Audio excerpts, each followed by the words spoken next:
आप सभी का स्वागत है।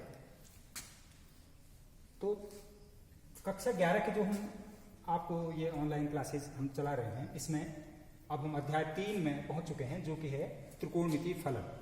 इससे पहले बीजगणित की जो आपकी पहली यूनिट है, उसके अंतर्गत आपने समुच्चय, उसके बाद फलन और संबंध 2 चैप्टर पहले पढ़ लिए हैं। तो एक तीसरा चैप्टर है जिसका नाम है त्रिकोणमितीय फलन। तो इसके सीखने के लिए जो खास चीजें हमारी हैं, इसमें आपने त्रिकोणमितीय फलन इसमें जो पढ़ना है, इसमें कोण के बारे में आपने पढ़ना है, कोण की माप के विषय में आपने पढ़ना है, रेडियन और अंश के बारे में, और इनमें पारस्परिक संबंध आपने पढ़ना है, कोण, चाप और त्रिज्या में आपस में क्या संबंध हो ये आपने पढ़ना है। इसके अतिरिक्त त्रिकोणमितीय फलनों में आपने विभिन्न चतुर्थांशों में कोणों के मान, कुछ जो है त्रिकोणमिति के ऐसे सूत्र जिनको आपने कक्षा 10 तक नहीं पढ़ा है, उनको आपने यहाँ पर अध्ययन करना है। तो आज का जो हमारा टॉपिक है वह है कोणों से प्रारंभ कर रहे हैं। तो कोण की जो परिभाषा है, ये परिभाषा इस तरह हम देते हैं, जब कोई किरण अपने प्रारंभिक बिंदु के परितः घूर्णन करती है। मतलब ये हुआ कि जैसे ये कोई किरण है, इसका ये प्रारंभिक बिंदु हम जानते हैं, तो अगर क्या करे, यह किरण इस प्रारंभिक बिंदु के परितः घूर्णन करती है। घूर्णन करके मान लो कि ये यहां से घूमी और इस पोजीशन में आ जाती है, तो ये जो बीच का जो घुमाव है, इसी को हम कोण कहते हैं। इस प्रारंभिक भुजा को जो हमारा ये है, इसको हम कोण की प्रारंभिक भुजा कहेंगे, और जो जहां पर जाके किरण रुक जाती है, इसको हम अंतिम भुजा कहते हैं। तो इनके बीच का जो घूर्णन की जो माप है, यही क्या कहलाती है, कोण की माप कहलाती है। तो कोण हमारे 2 प्रकार के होते हैं, एक धनात्मक कोण और दूसरे ऋणात्मक कोण। तो धनात्मक कोण ऐसा कोण होता है जब कोई किरण अपनी अवस्था की, अपनी मूल बिंदु से घड़ी की विपरीत दिशा में घूम करके कोई कोण बनाती है। जैसे यहां पर आप देखिए, ये धनात्मक कोण में लिखा है, तो यहां पर एरो दिखा रखा है। यहां पर हम देख रहे हैं कि इसकी जो दिशा है, घूर्णन की जो दिशा है किरण की, वो वामावर्त है, यानी एंटी क्लॉकवाइज। तो इस प्रकार से जब कोई कोण बनेगा, उसको हम धनात्मक कोण कहते हैं। और इसका ठीक अपोजिट, अगर कोई किरण अपनी मूल बिंदु के परितः जो है घड़ी की दिशा में घूम करके कोई एंगल बना रही है, जैसे यहां पर देखिए नीचे की ओर एरो दिखा रखा है मैंने, तो ये कोण बना है, ये है आपका दक्षिणावर्त घूम के कोण बन रहा है क्लॉकवाइज। इस कोण को हम ऋणात्मक कोण कहते हैं। तो ये 2 प्रकार के कोण हो गए, धनात्मक कोण और ऋणात्मक कोण। इसके बाद कोण के माप की इकाई, कोण के जो मापन की इकाई है, आपके पाठ्यक्रम में 2 प्रकार की इकाइयां रखी गई हैं। पहली है अंश माप, कोण को हम अंश में क्या मापेंगे, और दूसरा है रेडियन माप। तो अंश को परिभाषित करने के लिए हम ये कहते हैं कि यदि कोई परिक्रामी रेखा, यदि कोई किरण अपनी मूल बिंदु के परितः पूरा एक परिक्रमण करती है, जैसे यहां पर देखिए इस अवस्था में थी किरण और घूम करके पुनः फिर इस अवस्था में आ गई, तो इसके द्वारा जो निर्मित कोण होता है, उसके अंश माप 360 अंश होती है। तो इसको हम ये भी कह सकते हैं कि एक अंश की जब अगर परिभाषा हम करनी होगी, तो हम कहेंगे कि कोई किरण अपनी प्रारंभिक अवस्था से घूम करके जब एक घूर्णन का 1/360वां भाग घूम जाती है, एक घूर्णन का 1/360वां भाग घूमती है, तो उस कोण का मान 1 अंश होता है। ये अंश की परिभाषा है। उसके बाद दूसरी इकाई है कोण मापन की, वह है रेडियन।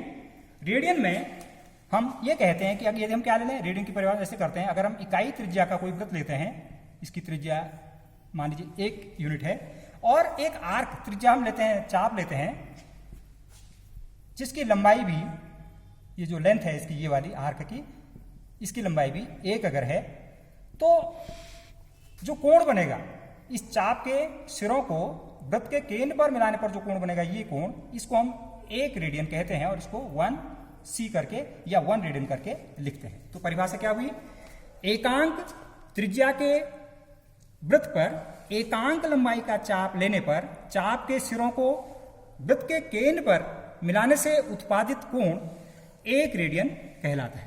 इसको हम 1c या 1 रेडियन करके सीधे सीधे इसको लिखते हैं। इसके बाद है रेडियन और अंश माप में आपस में क्या संबंध है। इसके लिए हमें जानते हैं कि किसी भी कोण की जो चाप की लंबाई होती है, जैसे इस चित्र तो आप देखिए, अगर मैं इसको यहां तक बढ़ा दूं,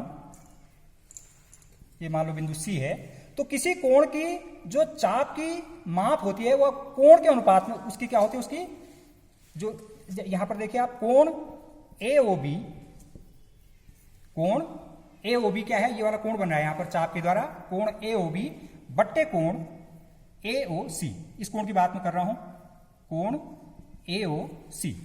तो क्या होता है, कोणों की मापों का अनुपात इसके चाप की लंबाई के अनुपात में होता है। तो ये हो जाएगा चाप AB, चाप AB बट्टे चाप ABC, इस अर्धवृत्त की बात कर रहा हूं, ABC मैंने लिख दिया है, इसमें AC चाप लिखा जाएगा। तो इसके अनुपात कोणों का जो, इस कोणों का जो अनुपात होगा वही क्या होगा, इनके चापों का अनुपात होगा। तो कोण AOB, जैसा कि मैंने कहा कि A ग्रेडियन है, इसको मैं A ग्रेडियन लिख दूं। अगर कोण AOC ये सरल रेखा का कोण है तो दो समकोण के बराबर होता है, हम जानते हैं। तो ये 2 पाई हो गया, बराबर चाप AB की लंबाई, चाप AB की लंबाई जो है अगर इसकी त्रिज्या, हाँ तो देखिए, तो ये कोण जो है आपका कोण AOB जो है A ग्रेडियन है, बट्टे ये कोण 180 डिग्री का बन रहा, तो ये पाई हुआ, बराबर चाप AB, चाप AB की लेंथ हमने R ले रखी है, बट्टे चाप ABC यानी अर्धवृत्त की परिधि से मतलब है, इसका मान आप जानते हैं पाई R होता है। तो इसको हम अगर सिंप्लाई करते हैं तो R से R कैंसिल होगा। अगर मैं यहां अंश माप लिख दूं इसकी, तो ये हो जाएगा 1C बट्टे 180 डिग्री बराबर 1 बट्टे पाई, जिससे क्या मिलेगा देखिए, पाई रेडियन। अगर मैं इसको मल्टीप्लाई कर दूं यहां, पाई रेडियन बराबर 180 अंश। ये रेडियन और डिग्री में आपस में संबंध निकल आता है। अब पाई रेडियन का मान अगर हम क्या निकालना चाहें, पाई रेडियन का मान अगर हम अंश के पदों में हम चाहें तो कैसे निकालेंगे, देखिए पाई 1 रेडियन का मान कह रहा हूं, 1 रेडियन बराबर, इसको डिग्री में बताना हमको, डिग्री अंश में। तो आप देखिए पाई रेडियन बराबर 180 अंश होता है, तो इसलिए 1 रेडियन बराबर हो गया 180 बट्टे पाई डिग्री, और पाई का मान हम रखते हैं अगर 180 बट्टे 22 बट्टे 7, ये हो जाएगा 180 गुणा 7 बट्टे 22। तो 2 से काटें इसको, 90 बार कट गया, ये हो गया 630 बट्टे 11। तो इसको डिवाइड अगर करेंगे हम तो इसका मान लगभग आएगा 57 डिग्री 16 मिनट। इसका जिक्र मैंने नहीं किया, मिनट में बता रहा हूं मैं, लगभग ये मान इसका 1 रेडियन का ये मान आ जाएगा। जो यहां पर मैंने नोटेशन यूज किया है, ये पहले यहां पर छूट गया आपका, जो मापन की आपकी इकाई है, सबसे पहले हमने कहा डिग्री, इसको हम डिग्री से नोट कर रहे हैं, अंश कह रहे हैं इसको। और अगर हम इसकी और छोटी इकाइयां करते हैं तो 1 मिनट कहते हैं इसको, 1 मिनट बराबर होगा 60 मिनट बराबर 1 डिग्री, यानी 1 अंश बराबर हो गया 60 मिनट। और इसको और छोटा हम अगर करें तो ये हो जाएगा 1 मिनट बराबर 60 सेकंड। तो ये भी आपके यहां पर यूज होंगे इस चैप्टर में। कोण की जो छोटी इकाइयां हैं, इस तरह से हम इसको निकालते हैं इसका मान।